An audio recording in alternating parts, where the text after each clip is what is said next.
And there's a place that I've dreamed of, where I can free my mind. I hear the sounds of the season and lose all sense of time. Feels like we're in a dream, you know what I mean. Right there, Camp McIntosh.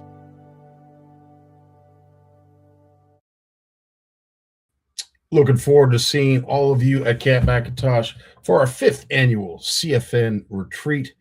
As it is right now, both Horwood and Camp McIntosh are about halfway full. So if you are interested, please reach out to both Warren and Doris at Horwood Lake, and of course Tracy and Andre at Camp McIntosh to get your butt booked in a bed. Love to see you guys there. It's always a lot of fun, and we always have some really cool prizes to give away as well. So by all means, don't hesitate, don't delay.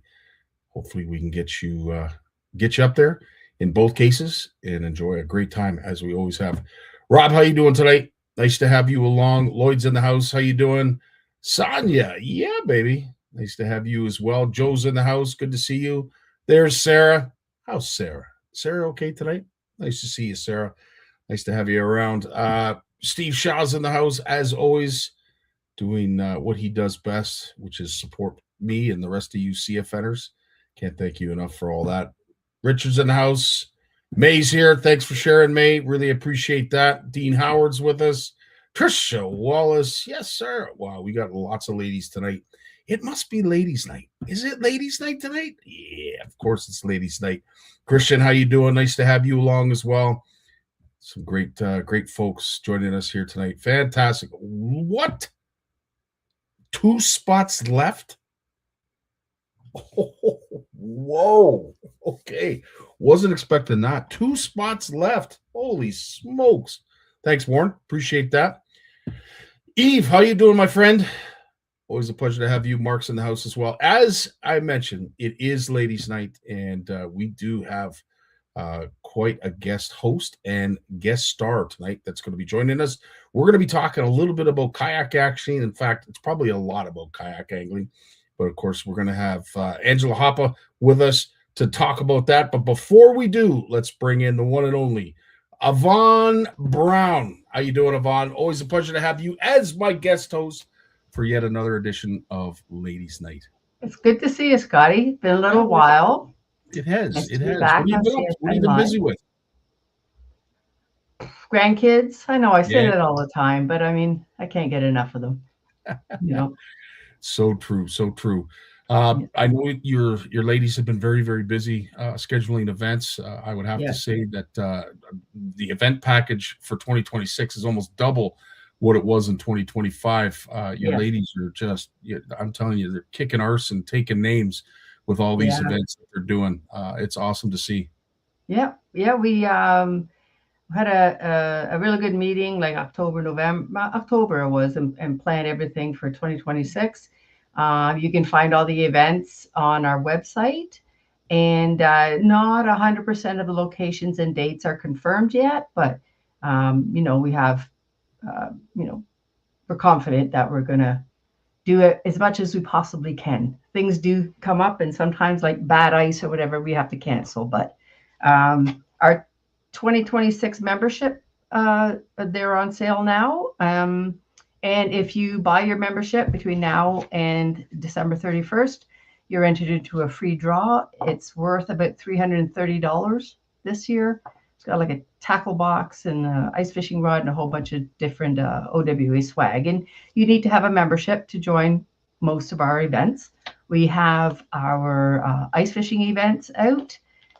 We are also doing a joint event with Lori-Ann Horst and the Canadian Sportswoman Society, an awesome club. She does a fantastic job in doing a number of events.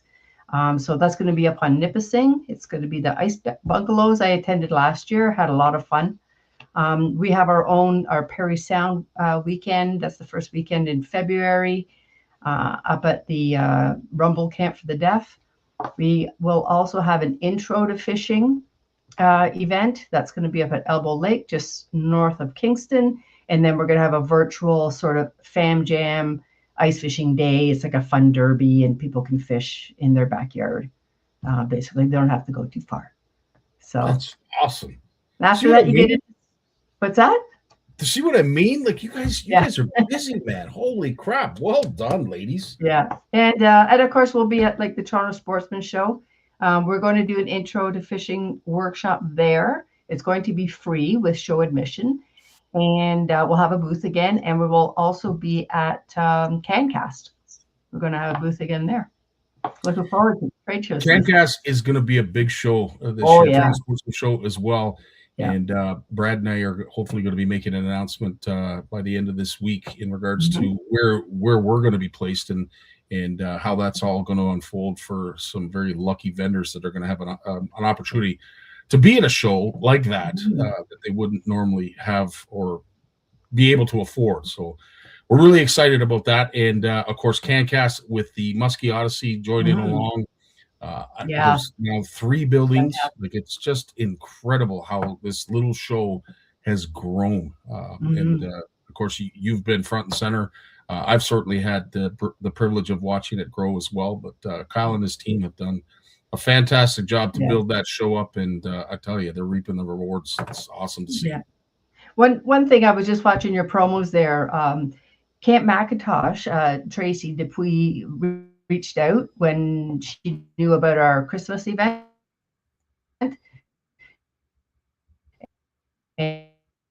and she offered a free weekend for 2 up. Instead of just having the raffle at the Christmas event, we opened it up to all of our members. So on our website, they can purchase raffle tickets. We're going to be having the draw, I think it's the 22nd. I'll have to double check. But if you've been a 2025 or 2026 member, you can purchase tickets for the draw. Awesome stuff. As I said, the good folks up there at Camp McIntosh are always in a giving mood and certainly like to give back to the communities that funnel them traffic, funnel them new clients. And I know they're completely booked up. So the hardest part about some of these free trips that they're giving out is I don't know where they're going to put them.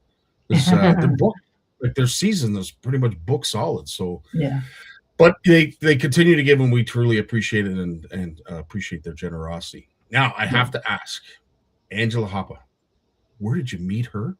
And holy smokes, you weren't kidding when it came to content. This girl's got it going on. Yeah. Okay. I believe she's been with us for 2 years, I think. I know, like I've seen a lot of her videos and photos and things like that. She does an incredible job of sort of documenting, I guess, her kayak trips out.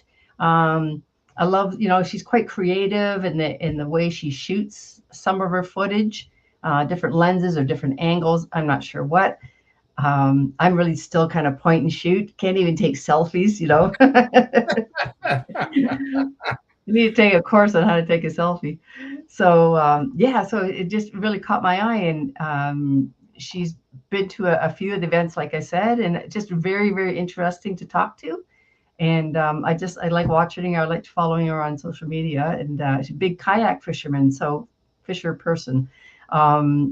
And I know that is a growing interest in our club. So I just wanted to come and have her share her experiences and her her approach to social media.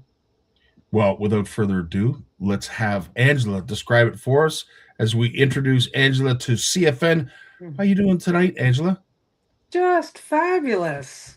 Well, it is an honor to have you here. And as I said, I had the luxury. Yvonne shared a lot of your material with me so I could get it ready for tonight. And I will say there are some videos that I can't wait to share. That's all little snippets, but it's just a vantage point that you're taking it from. And of course, you're empowering that Insta360 technology, which really gives you a really cool perspective. And there's one video before we get started that I really want to share because I really like this. This was really cool, really well done. it kind of looks like a drop of water, but as you watch it sort of evolve, like it just, I don't know, it seems to broaden out into this incredible portrait. So I don't know if you did that by design or if it was by accident, but well done.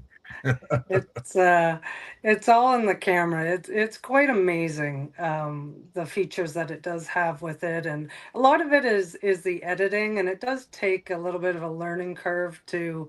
I'm no expert by any means, but it does require a little bit more effort than your average GoPro, because there's so many different angles and views, and yeah, but it makes it, gives you that third person perspective, right? Rather than just watching Mhm. someone sit in their kayak stationary, right? 100%.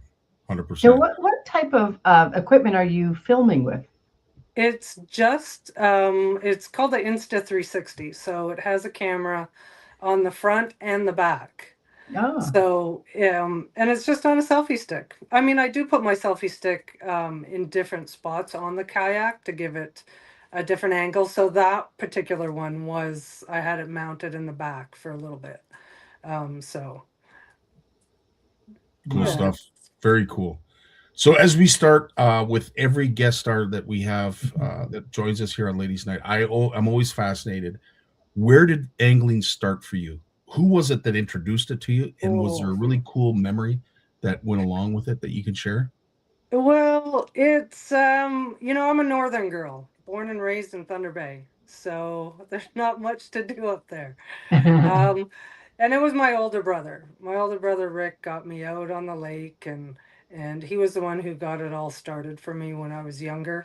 And as life goes, women's priorities change over the years, and you kind of lose focus on yourself. You focus on your family, your job, and as life goes on, you start to find yourself again. You find what's, Mhm. makes you happy, gives you joy, gives you peace, gets you grounded again. And for me, that was just getting back fishing again. So Yeah, makes perfect sense.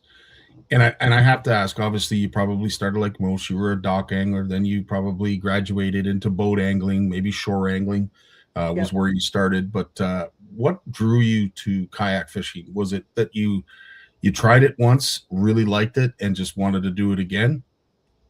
Well, I started off, like you said, we did the bank, we did the shore fishing, did boat fishing. I actually fished the women's professional bass circuit down in the States for a few years. It's sponsored by ESPN, and it only ran for a few years, but I did that. And then unfortunately, I got ill twice. And yeah, I had cancer twice, and I just found that after the first time, getting back on the water was something that just grounded me and gave me focus and gave me something else to look forward to, right? The second time around was a little bit more of a serious situation, and that just drew me right back onto the water again. I could forget about everything else I was going through. Nothing else mattered. You put that fishing rod in your hand, and that's all you worry about. Mhm. But how many I years couldn't have said back it did better you? myself. Go ahead, Yvonne. Sorry. How many years back did you start kayak angling? Kayak angling about 8 years ago. So I was shore fishing, and it just wasn't doing it for me Mhm. anymore. Life changes, and I no longer had that bass boat. So um, I decided, I needed to get on the water. And at the time, I had no idea there was this whole world of kayak fishing. Didn't occur to me. I started looking into it. I bought a used kayak off of Kijiji, went and threw it, went and found it was about 2 hours away, came home with it, and it was the greatest thing ever until you try and paddle that thing out on Lake Simcoe, and it wasn't fun. So then I realized I needed something, you know, I needed to upgrade a little bit. So I ended up Yeah. going with the pedal drive kayak, Mhm. which makes a world of difference when you're, Yes. yeah. I've That's only awesome. kayak fished once. I It's was like, this it's is too much work. well, you know what? It's not. It is work when you're paddling. It Yeah. definitely is a lot of work. If you have pedals, your hands free. You're Mhm. casting and pedaling, and I don't a lot of guys upgrade, and they put motors on their Mhm. kayaks. I'm not interested in that. I just want to, be able to throw the kayak in the back of my truck, go down to the lake, and be in the water in 15 minutes. I don't want to have to worry about motors and extra Yeah. batteries and, trying to keep it a little bit simple. And you Mhm. do a fantastic job of that. I just based on the short amount of content that I've shared. Um, do you love the tranquility of being out there on the water by yourself? Is that something that really drew you to kayak fishing? It's very grounding for you to be, out on the water first thing in the morning. The birds are chirping, the frogs are croaking, you know, it's just something different than, driving 100 miles an hour on a glass lake in a bass boat. It's just something about being so close to the water, and I think you're more in tuned to your surroundings. And it is very peaceful. That's Nothing awesome. else matters. The world could be crumbling around you, and you wouldn't know it. Now, Yeah. when it comes to fish species, because of course, you've talked about bass, which, as Big Jim, if he was here, would tell you, it's a great way to make money. Um, tournament angling for bass. But is there a species that you enjoyed catching, sort of early on that drew you into angling, that you pursued and really focused on getting better at targeting them? I would say lake trout is something, my brother introduced it to me when I was a kid. Um, and it was a lot of fun trying to reel in some of those Lake Superior Lakers, when you're 12 years old. So I kind of got off of that because it's just, it's a little bit more challenging to get out into the bigger waters Mhm. and that in the kayak. But once I got this kayak that I currently have, then I started to spend a bit more time uh, targeting them, and it's like playing a video game when you're out there for them. I jig for them. I don't troll. I may troll if I'm going from A to B. I'll throw something in the water Mhm. and troll behind me, but mainly I'm jigging for them. So it's like playing a video game. Amen. Sometimes it's a long, drawn out video game, and other times it's Donkey Kong, right? You're Yeah. having a good time. Do you have you participated in any competitive kayak angling yet? I have. I've done some tournaments. I've Hmm. done, a few online tournaments with Kayak Bass Canada. I've done a lot of those, which I know CFN is now, hooking up with them. So that's, Hmm. a great venture for both of yous with that. I've done a lot of kind of charity events um, locally around here. That's good.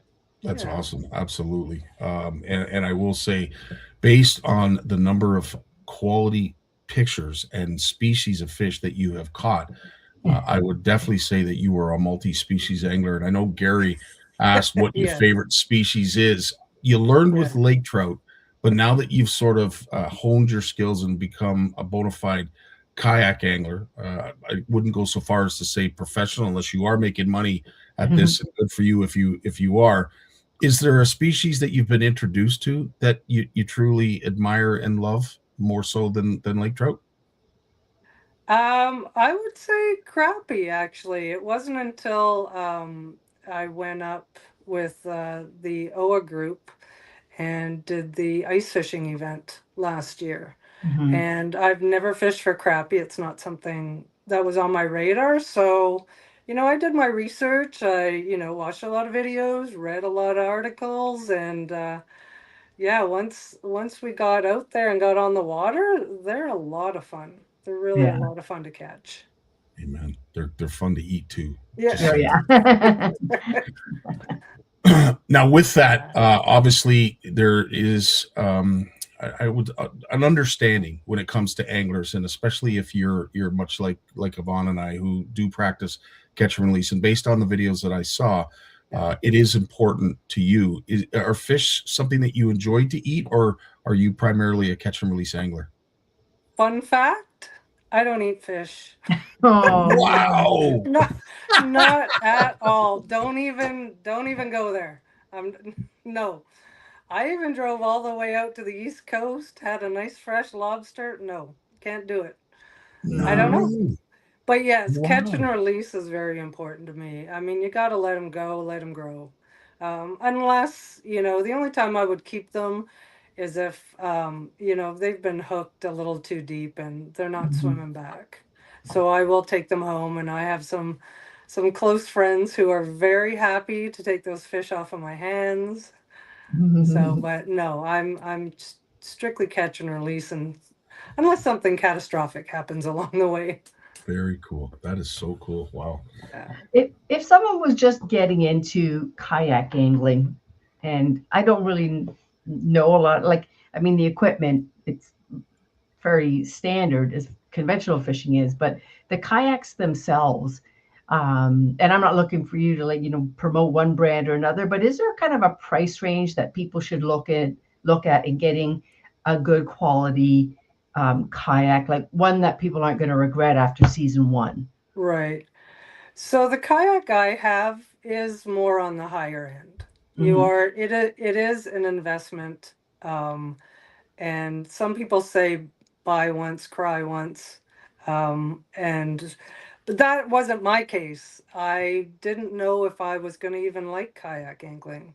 So I went out and I found one that was used. Hmm. And I found one that was, I did a little bit of research to try and find something that was going to be able to handle the waters I was fishing on. And once I realized this is it, this is what I want to do, I invested in what I have today. I have good friends that go out in a, $500 kayak you can get from Costco, and they come out with me, and they just do fine. You have to really pay attention to the weather. That is a huge, huge factor when you're out in a kayak. Hmm. And number two, always wear your life jacket. You want to go home to your family and your friends, right? You Right. don't want to be another story on the news. So, as long as you've got your life jacket on, you're paying attention to the weather. And depending on what body of water you're on, you got to pay attention also to the amount of boat traffic. You know, Yes. um, Simcoe, for instance, becomes Disneyland on the weekend. So Mhm. if you're going to go out, you go out early and you get off early before the shenanigans happen, because it can happen pretty quick out there. True. Yes. So true. Is there a lake that you prefer, or body of water you prefer to fish than another? Do you know what? I started off fishing Simcoe a lot, mainly because it was close to home, it was accessible, and well, Simcoe is an amazing fishery. Yeah. But I'm beginning not to, it's not my go-to anymore because of the boat traffic. It's Yeah. just becoming too much. I prefer to go and, explore some new lakes. I fished a lot of different lakes this past year. And going on lakes I've never fished before, and not knowing what's in there or what I'm after. So that's part of the challenge. So I tend to want to go away from crowds now, and just get some peace and quiet. You can relate to that, right, Yvonne? Oh yeah. Yeah.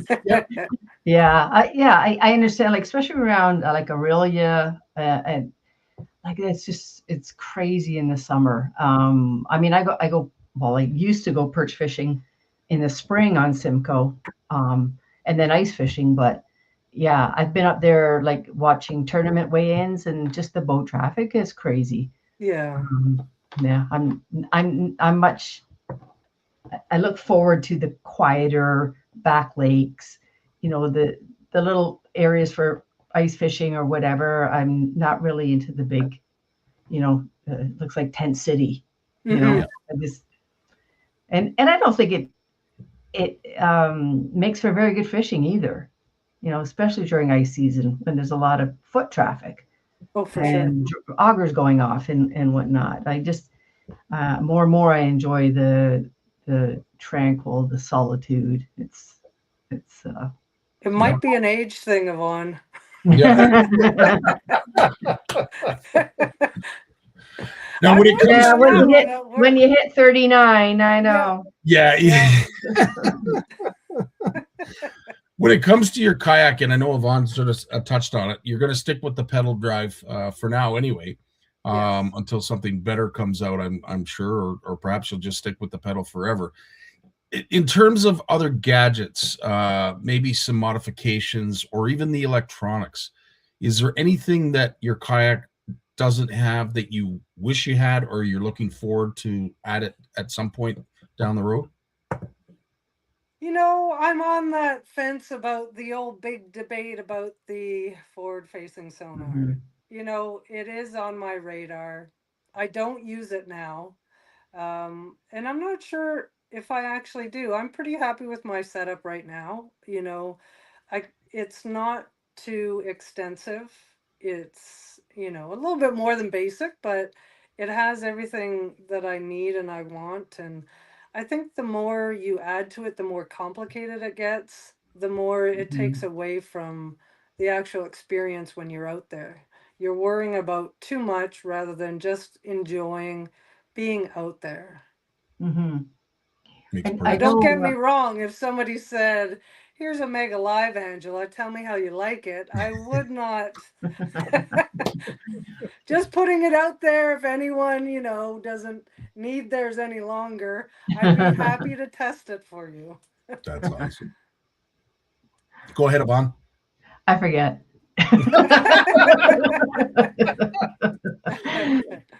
When it comes to your 2026 season, because it looks like 2025 has been something to be proud of based just on the fish that we've seen Yeah. posted.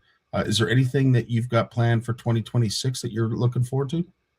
You know, I think I'm debating whether I'm going to get back into, you know, doing a lot more live events, bit more tournaments.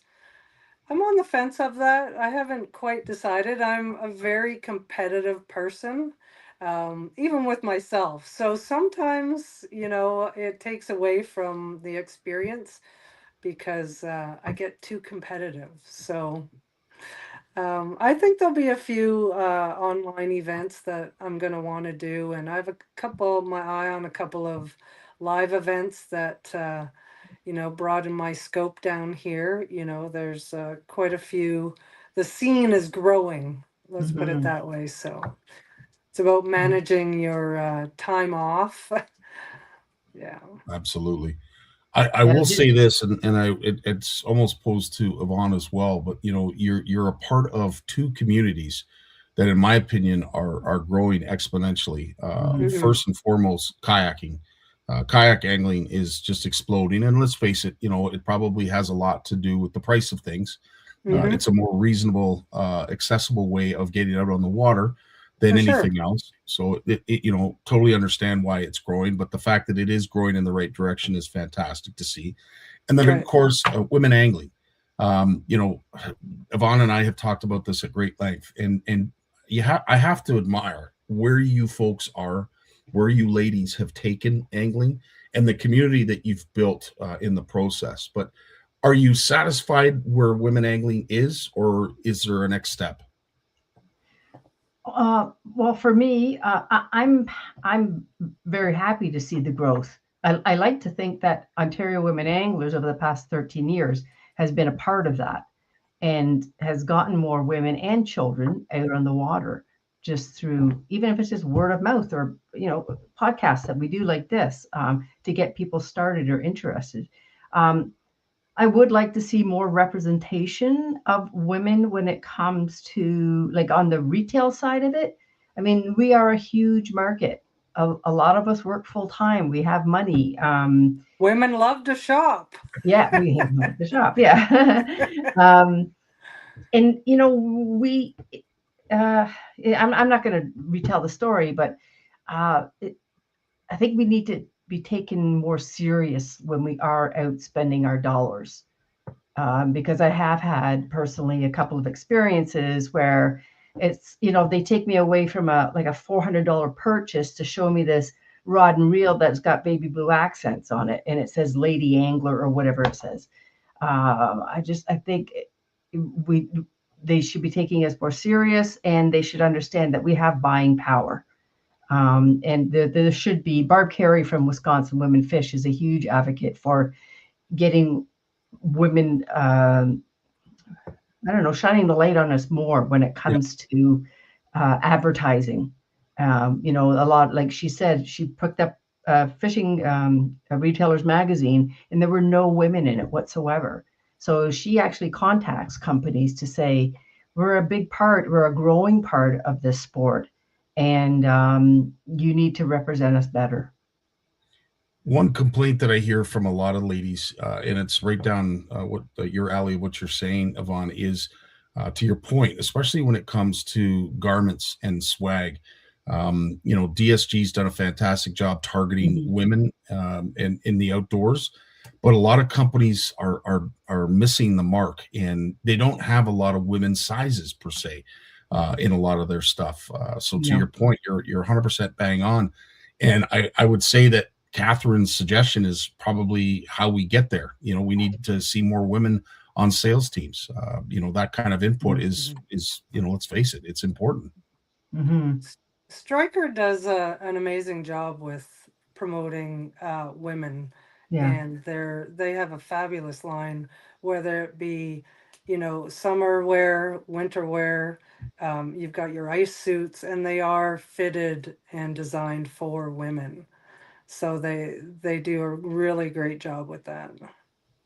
That's awesome stuff. Any other companies that are really hitting the mark when it comes to exposing their goods to women anglers because it's suited to women anglers? Well, I'm not sure about any other companies, but I know the Bassmaster series in the States has a they're really jumping on board with the Bassmast Her. So they have a few women that are out promoting the circuit down in the States. As far as Canada, we lack a little bit of that enthusiasm, let's say. No, it's so true. Yeah. Yvonne, I'll give you the last question. Are you coming to Prairie Sound? Okay. Because all those crappy that you throw back, you could be like directing them in my way. Yes. Well, we might have to fight for that spot this year. Yes, I will be there. Great. Good. Yes. Looking forward to that.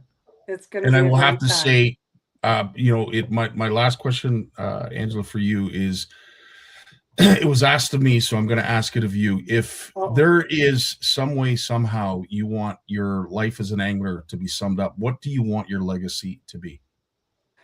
Ooh, I think my legacy will be, just to live in the moment. And, you got to just enjoy every day as it is, because we don't know if tomorrow's coming. We don't know if, what the future holds for us. So carpe diem, seize the moment. The dishes can wait. You get out there and you feed your soul, and, don't let anything or anybody hold you back. Just get out there. If there's one thing that, I hope that, my videos do is inspire people, to get out there, that there are no barriers for women when it comes to fishing. You just got to take that step. And if it's a baby step, that's great. You're going in the right direction. And that's what O is all about as well, is, helping those women and encouraging them that, they don't need their husbands, their fathers, their brothers. We got a whole group here that's going to help you get on your way, and we're going to give you the confidence. There's a lot of women who started off in these intro programs who are now just off and running with their own gear, and they're taking on people to go out with them now. So that's what it's all about. And I notice a growing number of boaters now in our club, which is fantastic. That's for sure. Well, it's all because of you ladies that you continue to strive it and it basically open doors, open opportunities, if to say it even better, to women that may not have thought that they had these opportunities, that again have been misled that this is a male-dominated sport. As we have seen, it has grown into anything but.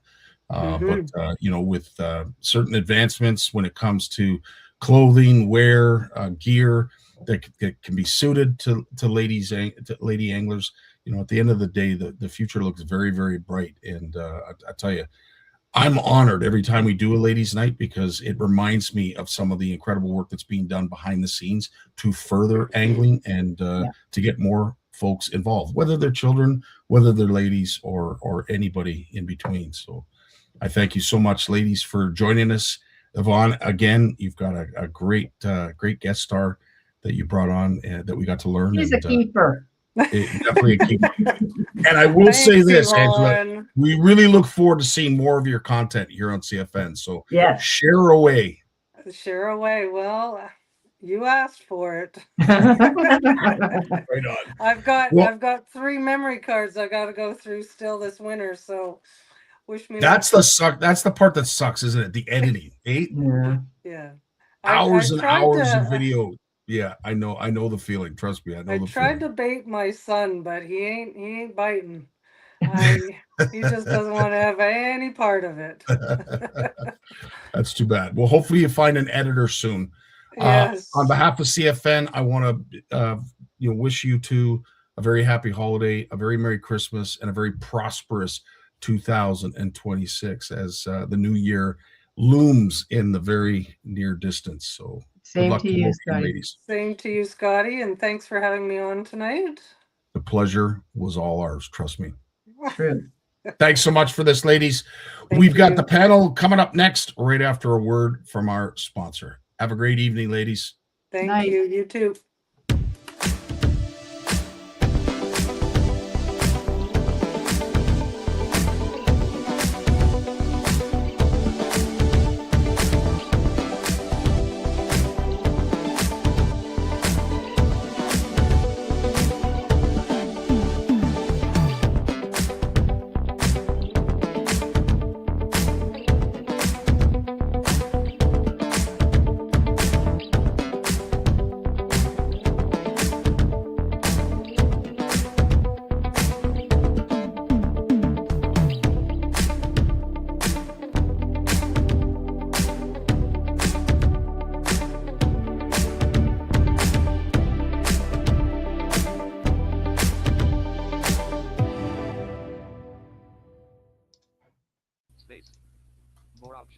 All right, lads, how we doing tonight? Good. What's up? Right on. We don't have Big Jim with us tonight. Unfortunately, he had quite a day running around doing all kinds of things, errands, this, that, and everything else. So he is a little tired, a little beaten down. So we've decided to give him the night off. But it's unfortunate because we have a really cool topic, and I want to thank Jay for bringing it to our attention. But before we get into that, what'd you think of Angela? I thought it was great, man. You have to sell me on kayak fishing and the sort of the positives of it. There's not many negatives of kayak, and some of the negatives are actually quite positive. So Amen. Yeah, it's great. Amen.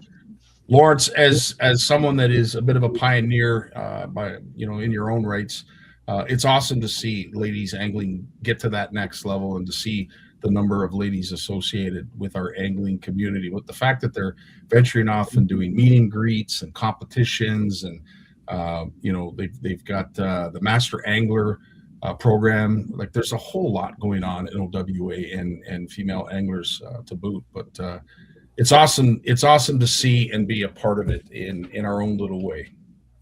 It is, and you see, Ontario Women's Anglers started over 10 years ago, and just to introduce women to fishing, and now here they are, sort of facilitating and supporting women who are taking their love of fishing to the next level. Right? It's it's just so neat to see all this evolve. Amen. All right. Well, the topic that we have brought tonight is something that I think is happening at a more alarming rate down in the States. And Jay, you can attest to this because you're the one that shared the article that we're going to be talking tonight. It is an article that was published in Wired to Fish. The author is Terry Brown, and it's his humble opinion that suggests tournament fishing is hanging on the edge of extinction as we know it. First and foremost, do you agree with that statement, Jay?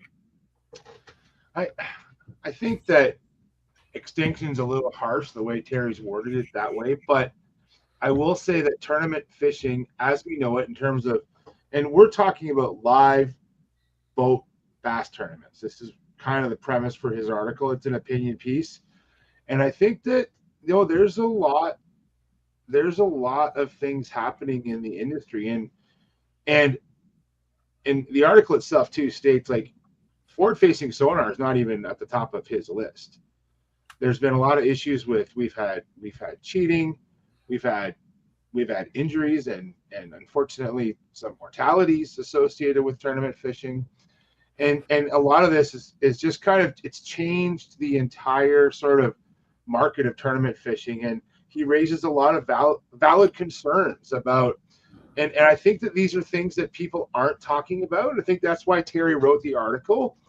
But he draws from examples that we all know of in the recent media that's been going on the last couple of years, and tournaments are being canceled. And yeah, I thought it was a good piece. I thought it was kind of timely to talk about. So yeah, I agree. I value Terry Brown. Terry is a great writer. He's from Illinois. He's one of the founders of Wired to Fish. And if anyone, it's probably one of the best websites. It's probably the original, one of the OG websites for fishing information. It's very bass-centric, but there's also a lot of great walleye articles on there, ice fishing articles, and tips and tricks, but also tackle.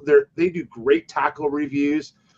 But once in a while, they come up with these sort of prospectus pieces, and this is one of them. And I thought he really did a home run with it about awareness about this whole issue. So agreed. So here's why we're talking about this. And in case you folks haven't known, here's what's happening. This is what has sort of led to this article being written. Quite a number of Alabama bass fishing tournaments have been getting canceled recently by those who host them. The most notable was the Black Friday Guntersville Open in November and Auburn University bass fishing team's final tournament at Lake Jordan. At the heart of the Alabama tournament cancellations is liability, stemming from those fresh in the mind tragic events where 3 men, I won't mention names, were killed in a boat collision during a Major League Fishing Tackle Warehouse Invitational Tournament in April. Pro bass fisherman Flint Davis was indicted on 3 counts of manslaughter following the boat crash, and it was a horrific boat crash. Lisa Little, widow of Jeffrey Little, filed a lawsuit against Major League Fishing, and that is what has brought us to where we are right now. Lawrence, when it comes to something like this, litigation is always something that we always worry about. But is this the systemic reason for these cancellations, or was this just a matter of time before something like this happened? I don't know. Like, I think about some of the tournament clubs I was associated with, before I stepped away from a lot of that stuff. And a lot of those clubs aren't there anymore. And people just drifted away. And they sort of, the thrill of the chasing trophies and recognition and sponsorships.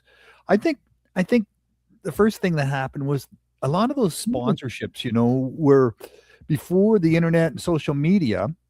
It was all about having, custom shirts with logos on them. That was the old school internet, right? Yeah. And then when internet and social media came along, and you didn't need to have a whole army of pro anglers wearing your logo out there to get your message across that you're the best in whatever industry you're in. You could just have 1 or 2 people that have really good social media followings doing all that work for you. So I think maybe that sort of took the took a little bit of the wind out of the sail of tournament fishing when a lot of these anglers lost their sponsorships and other anglers couldn't get sponsorships unless they were some sort of social media phenom and they had 100,000 followers. That sort of took the fun out of it. And then I think a lot of large fishing companies, they realized they could spend a lot of money on sponsoring local tournaments that, at the time of weigh-in, the only people there at the weigh-in were the people who were competing at the tournaments. And you really didn't get a whole lot of mainstream media coverage of these events. So they think, okay, why are we pouring our money into that? We can take that money and put it into some social media ads on Facebook and things like that. And I don't mean to be, I don't want to sound like I'm a negative guy here, but, when you have a limited marketing budget and you're thinking, okay, how can we get the most for our money? It's not about wanting to hurt people or hurt organizations. It's about, trying to make sure your brand is well represented and you're getting sales, right? Yeah. So there was a few things that sort of started tipping the dominoes, and in the end, you had tournaments that were sort of cut adrift, and it was just done on pay as you pay as you go, and you split the money with the organizer, and you have maybe 20 guys putting some money in the pot, kind of thing, 20 men and women. It got a little thin. The gruel got a little thin, right? And you're thinking, why am I doing all this? I'm spending all this money and taking all this time off work and doing all this pre-fishing and then for what, right? And then some hot shot just rides those trails and just plucks those checks, and you see that hot stick show up, and you think, oh well, there goes first place. I'm working for second place now, or there was a lot of that going on as well. And I think some of these tournament trails, they just collapse, right? Like the walleye one, the Ontario walleye one fell apart, and I think it's just tough. And then if you think, well, it's just a bunch of guys who just want to get together and go fishing, and you have that socialization aspect to it. Then you had all these Facebook groups. We had the forums, but now you got all these Facebook groups popping up, and everyone's sort of socializing through that. And then I don't know how much that impacted it, but I don't know. Maybe we're all just getting older and we just don't want to waste our money, or spouses are telling us, you're not spending more money on that. That might be that might be the case. And you touched on a few topics. Terry goes on to say that the negativity, when it comes to tournaments, is front and center. And it basically that it's surrounding tournament fishing, and it started a few years back in his opinion, when they started controlling and eliminating access of public waters. That was number one. And then, of course, we don't necessarily see it as they do down in the States, because, of course, let's face it, their waterways are a lot busier than ours. But then it became the detrimental effects of spraying and vegetation eradication. But now he believes that it's this liability concern that unfortunately has been highlighted because of the incident that happened in Alabama. And unfortunately, as we all knew and we discussed as a panel, it was going to have long-reaching effects on how we move forward when it comes to tournaments. So as he says, whether you want to admit it or not, tournament fishing is under fire, and we are not helping ourselves. It's too much speed, too much money, and now, of course, we talk about cheating and all the drama that has come to tournaments. Although many want to point technology advancements, which he personally believes is hogwash, as the decrease in entry fees and just people entering these tournaments. Technology, in his opinion, is not at the forefront. Do you agree, Jay? Yeah, I do agree, because I think that for the most part, technology amongst competitors, it's a pretty level playing field. Let's be honest. So everyone has access to the same technology and is using the same technology. Now, how you use that technology, that depends on your experience level. But reality is, and there are some new restrictions on technology, but they're not that restrictive. It just maybe it makes competitors have to be a little more, what I want to say, like a little more decisive in how they use it. But at the end of the day, everyone has access to the same technology when they're on the same, they're on the same field, right? So I think he's right in saying that technology is not really a deciding factor here. Now, maybe the argument could be made, Scotty, that because of the price of technology, that you could be pricing people out. But even prior to that, entry fees have been going up for a long time. Terry mentions that in the article. And so just the price of tournament fishing alone, just before you even put gas in the boat and gas in the truck, you know, the prices have gone up quite a bit in the last few years. And right there, that's a deterrent for a lot of anglers that way. You know, some of the most talented anglers that I know will never fish in a tournament, but they are excellent anglers. There's no doubt. They just won't fish competitively, and some of that is for financial reasons. True enough. Steve makes a great comment. If Ray Scott hears us talking this way, he'd roll over. One of the things, and of course, Lawrence, you might not be, and I don't mean to be funny by any means, but one of the things that drew me to tournament angling, especially when it was starting to be broadcast on TV, is it was fun to watch. Mm-hmm. Yeah. No, I don't know if it is anymore. Is it still fun to watch? I know, Jay, you chime in and you watch as much as you can. Are these tournaments still as fun to watch as they were back when Ray Scott was running these tournaments? I listened to it's my friends who run the bass tournaments, and they said that forward-facing sonar has really put a real boring twist into these tournaments for the non-boaters. Like if you have a boater non-boater format, you know that for the non-boaters, they're bored to tears. And they're not happy. And so there's that, you know, in terms of participation level.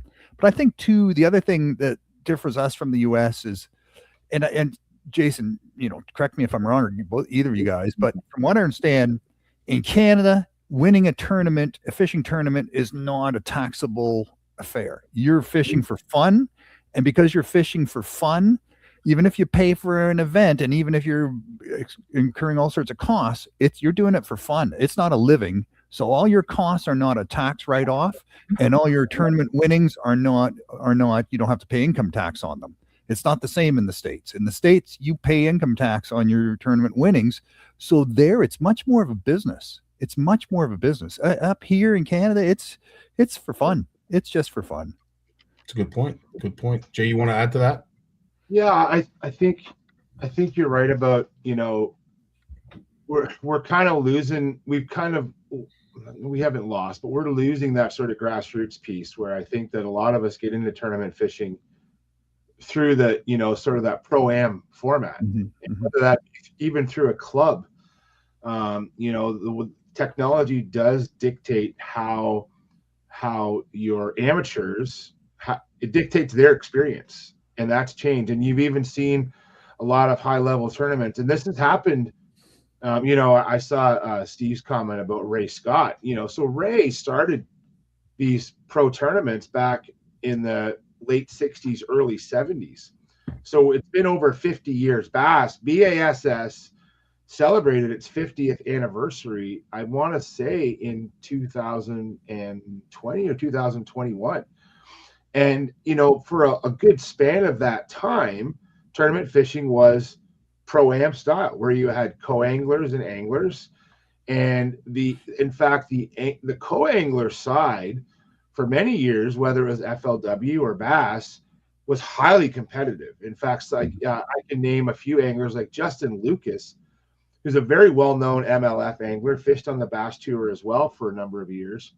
He made a name for himself fishing on the National Guard team in the FLW series as a co-angler. He did really well for himself. And when he made the move to the front of the boat, he already had sponsors in place because of his performance from the back of the boat. So that helped. That's one example of co-anglers who took advantage of that and grew their own brand and were able to excel enough and learned enough to go to the front of the boat, which is kind of the point of that whole process, that whole format. And we've kind of lost that now. I agree. I think the technology that we have does take away from that. But also, too, what was happening was there was a real push to, as tournaments became more expensive, I think you saw a lot of pro anglers say, well, I don't want to share my fish with someone from the back of the boat. I don't need to compete with that person as well as others. And so you saw this transition go from sort of co-anglers, and now you do have scrutineers, but it's hard to get enough scrutineers to do that job well.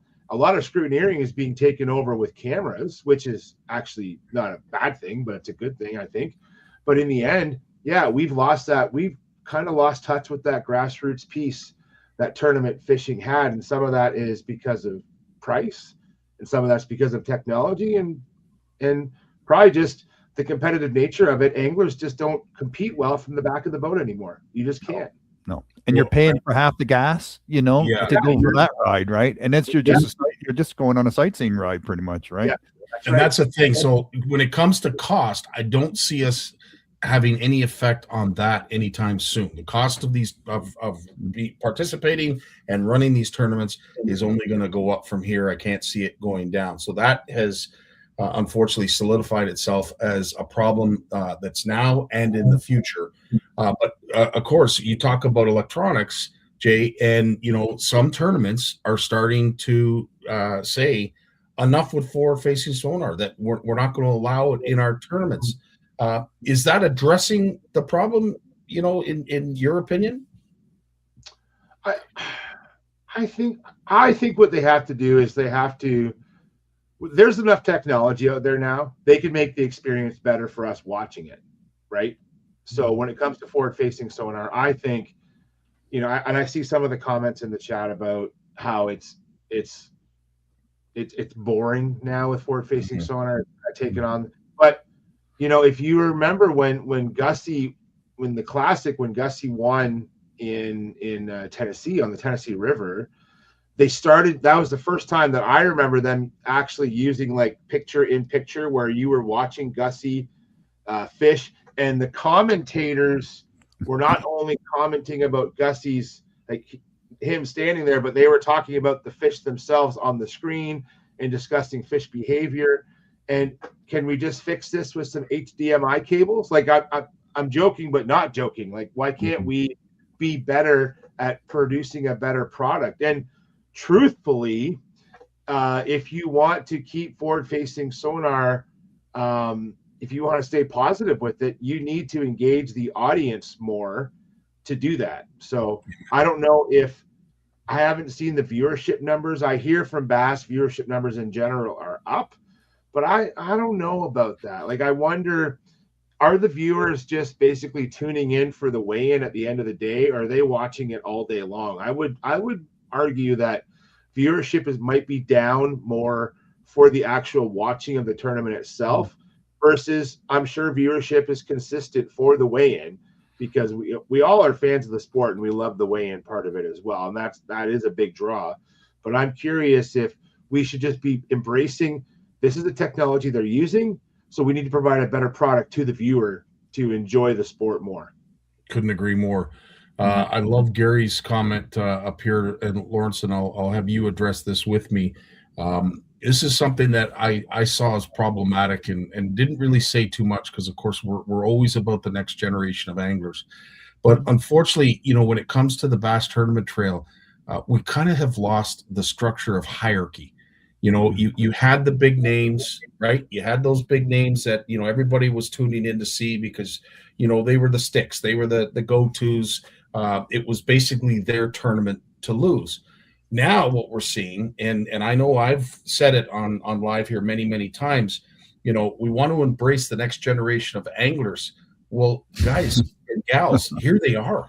Like, we've seen them on full display. You're now starting to see teenagers do extremely well on a lot of tournament trails, not just Bassmaster, but is that part of it, in your opinion, Lawrence, that we've sort of lost that hierarchy, if you will, the pecking order, where now it seems like anybody that has a shiny fast boat and enough live scope on it and understand how to use it, they've got a chance to do well? Yeah, is it really fishing in the sense that, what we're supposed to and what we look for is where this angler who spends, a number of days getting in tune with that water body and the ecosystem, what's going on in terms of currents and clarity and temperature and time of season and prey availability, all these variables that they have to sort of process over 4 or 5 days of pre-fishing, and then they get an understanding of the lake, and they sort of get a good feel of where the fish are. That's fishing, right? That's fishing, not just showing up with some really cool technology and an accurate cast and a way to sort of interpret what you're seeing on the screen, and you drive your boat a little bit, but that's all they're doing. And there's people out there winning tournaments who just do that. They're fishing, but it's not the same. And I will say that hierarchy, Jay, and you could attest to this, was done so by accomplishments. Like, you became spoken about on the Bassmaster Trail because you won tournaments, that you did well in tournaments. Now, I would almost make the argument that, is winning the tournament as important as having an incredible following? Because that seems to be the one that's generating ads. It seems to be the thing nowadays that's generating sponsorships. That part of losing that hierarchy is embracing what's going on with the social media, but unfortunately, it might be having adverse effects on how the pecking order is established. Would you agree? Yeah, I think so. The industry's really changed. It was so performance-based before, and now it's a combination of, you still have to, I still believe you have to catch fish and be consistent. But the field is so competitive now that, like, we don't see these dominant anglers anymore, like Kevin Van Dam and others who, just basically stepped on the throat of their competition. Although, as I say that, Chris Johnson has done some incredible things early in his career, and he's approaching that. If he keeps being the way he is, I might eat my words here. But what I'm saying is, in the end, most anglers, to stand out, you have to be competitive, but you also have to know how to sell, and how to sell not just products, but sell your brand, so that they're not just investing in you, and not just companies. The public is investing in you because they're going to give you the more followers, the more engagement on social media. They're investing in your brand, not just you as an angler, but you as a person is a new thing now. And I think that the anglers that aren't embracing that, you're seeing them step away from their career, or at least take a step back. And the ones who are doing a good job at being competitive on the water, but also embracing their own personal brand and growing it, they're the ones who are being successful. Yeah, I hear you, Jason. But you know what? It's a slimmer and slimmer field of these sponsored, ultra sponsored sort of superhero anglers. Because, first of all, you have these mega companies that have bought up all their competition, right? So, like I was fishing 20 years ago with sponsorships, and, you could easily have, a sponsor for every type of lure out there. Then, the big companies, they just bought them all up. They bought the lines, they bought the lure companies, they bought the rods and the reels, everything. So now it's just you're down to one company, and you got to get in line to get in that sponsorship from that company, because they, now they've just whittled the field of how many sponsors they need, because they're putting these people on social media and they're marketing the crap out of them, and they're making superstars out of them, and that's fine. That works, right? That's how they market now. But you see these companies, they get bought up, and the pro staff list goes with the company that's sold, and then the new company looks at that pro staff list and goes, "Oh, we're going to take this from a 200 down to 20." And I've seen that so many times. So it's, when you're sleeping in your truck and you're counting on all these sponsorships to pay your hotel bill and your gas bill and your entry fee, and all of a sudden the chances of getting that are getting slimmer and slimmer and slimmer and slimmer, that's disheartening. True. No, again, great point. And to your point, Jay, in regards to the elite anglers, and I don't want to come off as brash, and I certainly don't want to offend anybody, but I'm starting to hear a lot more that, let's take the CISA event. some would argue that having the Johnsons win that event was probably one of the worst results that they could have had. They dominate on that body of water, and with them winning like they did, and not handedly, I might add, but they did win. Well, they did a great job winning. That's all I can say. They were steady throughout the whole course of the weekend. But all of a sudden now it's like we don't want to beat the best. We kind of almost complain about, well, I don't want to pay because all I'm now paying is for the Johnsons. Have we gotten soft? Like, don't we want to beat the best? Like, isn't that the whole part of competition? So I agree with what you're saying. I do think though that, you know, when it comes to sport, we still need we kind of still need different divisions. I think that is kind of important. And I think that, you know, we get back to like amateur sport versus professional sport. And I'm not saying I don't want to fish against the Johnsons. I would. I'd like to, you know, I like the level of competition. I'm a competitive person. I'm happy getting my butt kicked. I'm the first person to shake your hand and kick my butt. But at the same time, I wonder if there's a need for that, because you see, like Steve mentioned here about the shrinking of fields. And I wonder if there's a need for that, if there's a need to have divisions where, you know, basically if you're considered a certain level, you really shouldn't fish the other levels. And maybe, I don't know if that will help or not, but with the shrinking fields, I wonder if that's something that needs to be considered. What do you think, Lawrence? Yeah, you know, it's always disheartening when you see the hot sticks show up at your tournament and you think, oh man, there's like that paycheck's gone and the top 3 paychecks are now gone. And you think, oh yeah, you're just fishing for scraps, right? And it's a little disheartening for sure. And you know, if you're not co-angling on those boats with those pros, that's why you stick around, because you think maybe once a year you'll get on that boat with that pro and you'll learn something. If, you know, in the co-angler, you know, kind of situation, or, you know, but you know, it's a gamble, right? You're just holding out with hope that you're going to end up on that guy's boat at some point in the year. Yeah. I don't know. I think if we had teams like hockey and football and baseball, you know, they have teams. So they have a hot shot on the team or a couple of people that are paid a crap load of money, and then the rest of the team that supports them.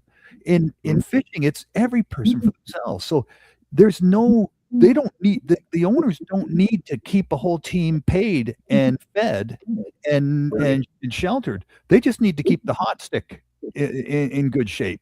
So if that's what we're doing, if we're watching a lot of resources get concentrated into the hands of a few sort of superstars, you know, they're on their own. So there's no reason that the team, you know, and the rest of all the players have to be supported, because you're just looking at, you know, a handful of really hot sticks.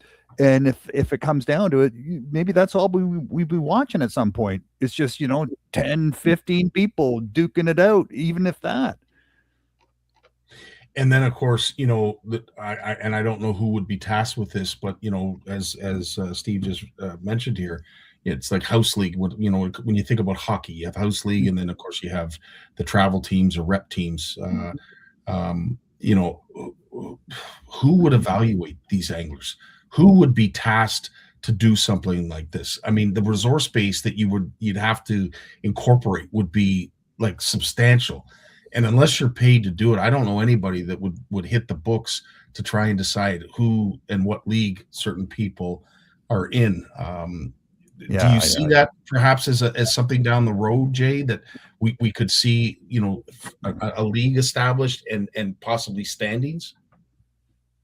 I think so. And I think I like the idea of having leagues and having, you know, I do love the formats where, like, for example, like you look at the highest levels where you look at Bassmaster and MLF, and where you fish for points and everyone's all in. You don't see anyone cherry picking events, right? You have to fish them all to be successful. And then you get to prove who is the best angler, right? And I know for a lot of amateurs, that's not possible.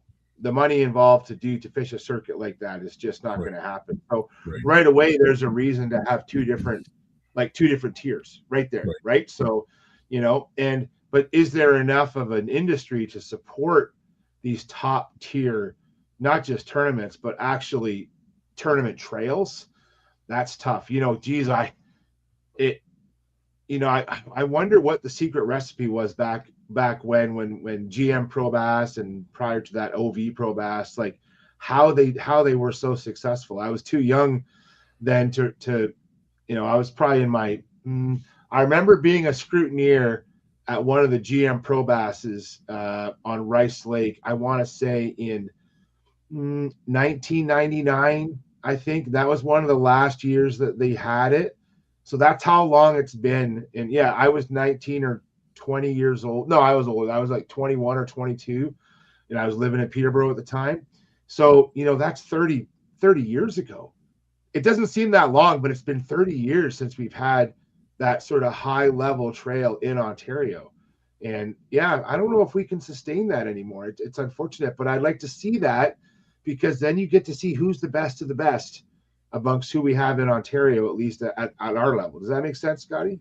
It makes perfect sense. And unfortunately, to your point, we're not seeing those payouts like we used to back then as well. Like, I mean, when I hear that the payouts were like $60,000 to $80,000, I mean, we don't see anything like that nowadays. It's hard to get a payout. With CISA handing out the kind of money they did this year, that was historic, because we haven't seen those totals in a very long time.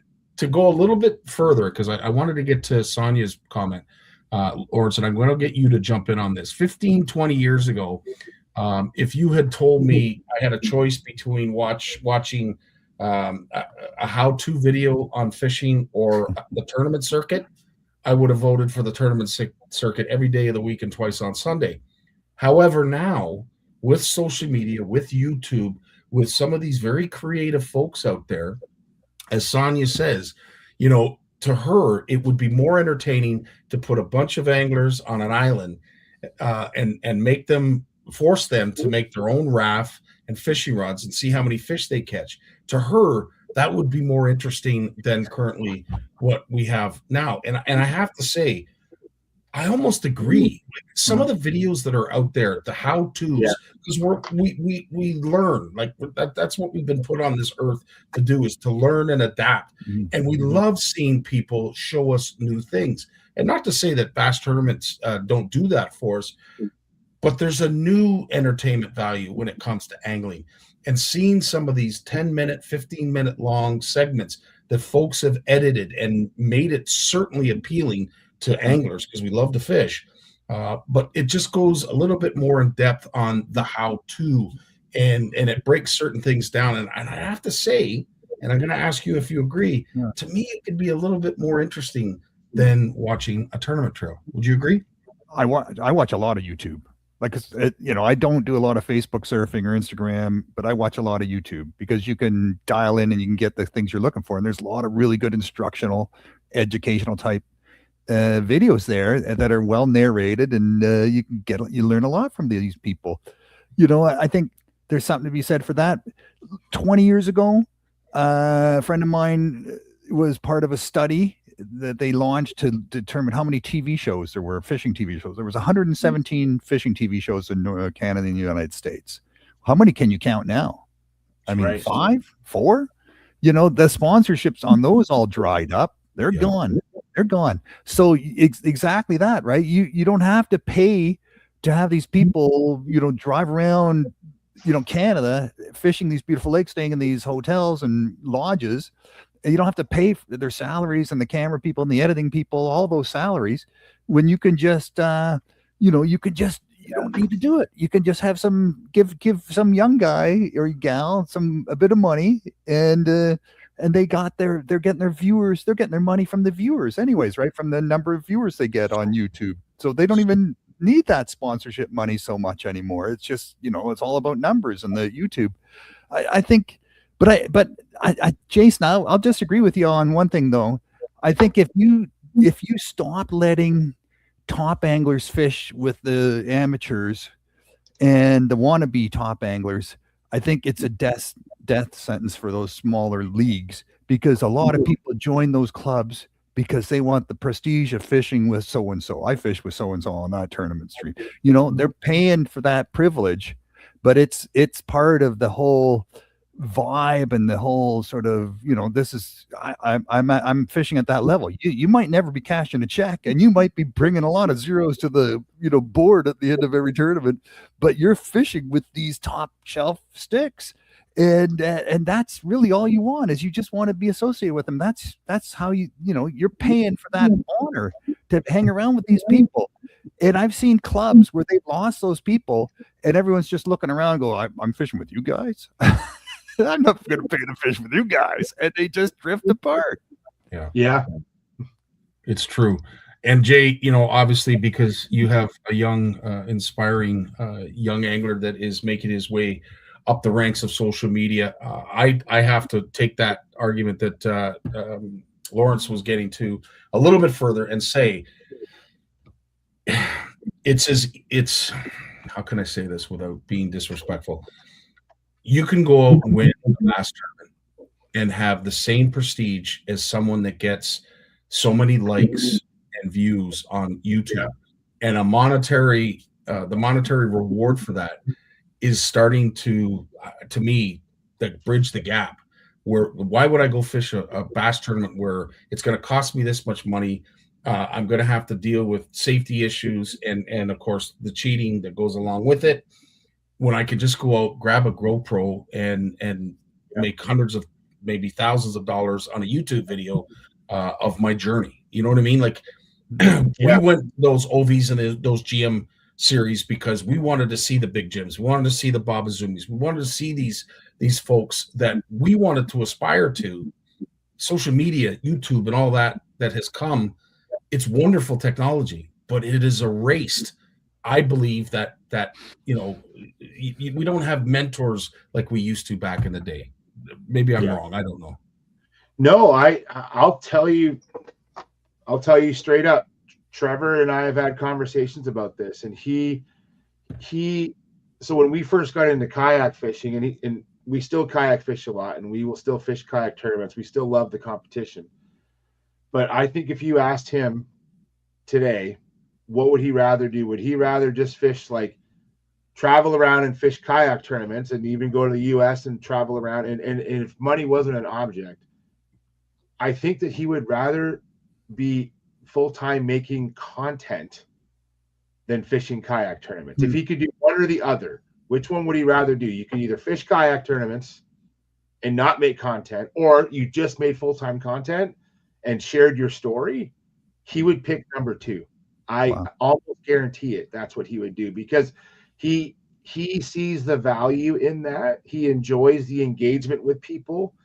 And I know he's not the only person and it's not just an age thing. I think he's kind of looked at the price it is to do things and making a living and having an income and things like that. He takes that into effect, and he's like, I could probably much more enjoyable making content and sharing my experiences with others out there and building on that engagement. I really think that's where he's at. Whereas 3 years ago, I think he'd rather just fish tournaments, but not worry about the engagement part. But he likes the other side of it now, because I kudos to a lot of folks on here who have engaged with him, and he's built his confidence up. But I think that's honestly where his mind's at now. He'd rather invest that time and money in more cameras and microphones and a new laptop, and he would rather do that. He sees more value, and he sees value in both, but more value in that social media content side.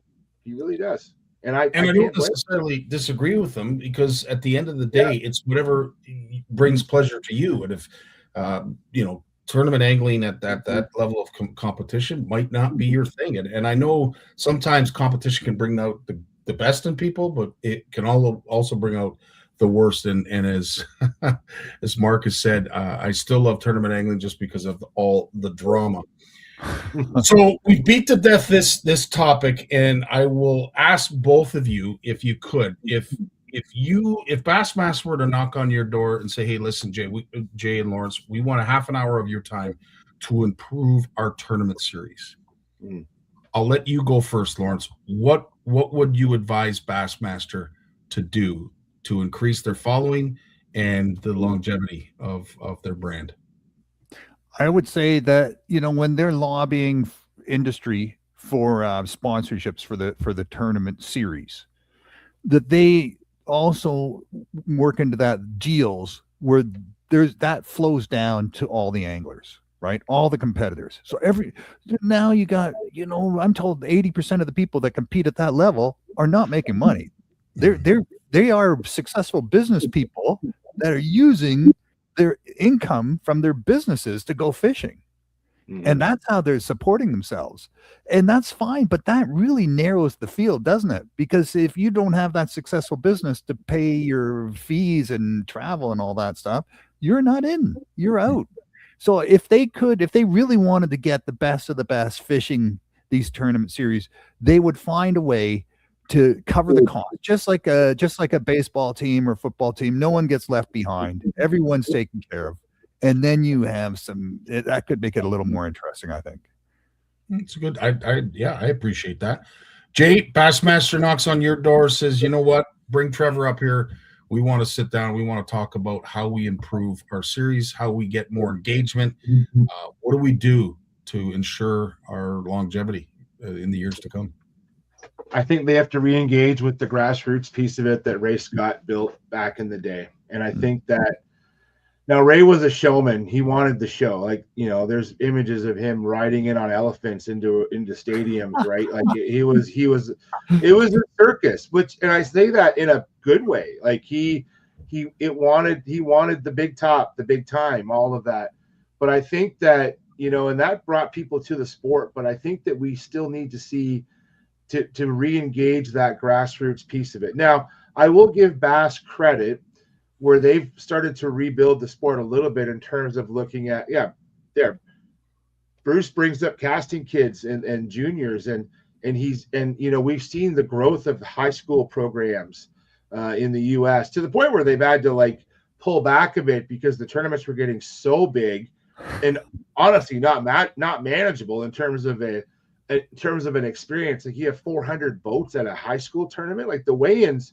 I heard stories of tournaments starting at 6 a.m. and boats on the water at 4 a.m. and the last boats were weighing in at 7 p.m. at night and then doing it again the next day. That was too big. So Bass is trying to figure out a formula that works, but they're starting to reinvest in their youth programs, and we're starting to see that grow. And I hope that momentum at the younger end continues, because you're seeing this now with a lot of the top end elites. They're coming from the college ranks. That's where they're coming from. And we need to continue to grow that. In saying that, though, we are seeing this demographic shift in youth. So we're seeing more and more youth at the top level. And we're losing a lot of our veterans that we would call veterans. And I think the average age is dropping of bass pros. And some of that is because of this influx of youth coming in. But I think that's where the momentum is. And I think we have to continue encouraging youth to come in, because that's what will grow the sport. And especially, and social media is a good example of that. A lot of the best social media accounts out there are these younger professional anglers that are coming in the ranks. So continue that growth, but don't forget about the grassroots. Don't forget about that. We need to grow that too. Amen. I couldn't have said it better myself. Well, gentlemen, as always, you are a wealth of information, and we truly appreciate wading in on this. Jay, as I said, I knew you wanted to talk about it because when you sent me the link, it's not something that you typically would send. So I knew it was something that you wanted to discuss. And for that, I'm glad we did, because we certainly have gotten to the bottom of where we're at. And certainly we are engaging on what we need to look at moving forward in order to keep it growing. We see it with the kayak angling. We see it with ladies angling tonight. It was on full display. We need to get back to what makes sense. And I hope folks are listening, and I hope folks are willing to adapt, because let's be honest, not a lot of us like change. So whatever it is that we do has to be subtle enough to make it successful, but not too drastic, so that we lose folks along the way. Would you agree? I agree. Yeah. All right, gentlemen. Well, thanks so much for spending yet another Monday with us. We will be here next Monday.